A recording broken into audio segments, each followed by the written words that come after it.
I have had a lot of questions the last couple of days of how to treat yeast, especially without supplements. Supplements make things worse for us historically. And I have seen some content creators. If you need somebody to work with you, I have seen some on this app that I think are good to go. I worked with Dr. Reed from the Reed program, and that was highly beneficial. But I am just a mom, so all I have is my experience, and I'm happy to share that with you. So my son did have candida. We had massive yeast overgrowth. He had a big bloated belly. We had yeast die-off symptoms, and that was brutal. So you get yeast die-off symptoms when there is yeast overgrowth. The yeast is bound to a toxin. So when the yeast starts to die off, the toxin is released into the body. So then you have to detox. It's a whole thing, and symptoms get harder. And so what we did was herbs.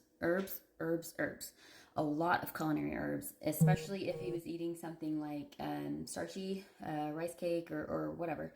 I like cinnamon, cloves, oregano, thyme. Think like flavorful. That's going to be like an anti-yeast herb. So in my view, it's like bug spray. So any food that's going in needs an herb. And that's going to help prevent the conditions from being good for the yeast to continue to grow.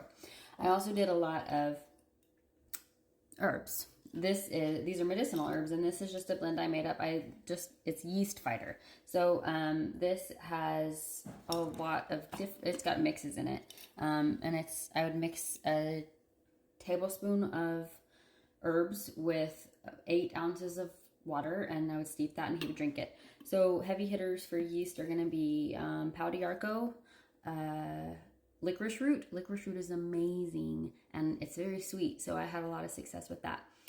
You can look into like what herbs are good to prevent yeast overgrowth and feed your kid those herbs.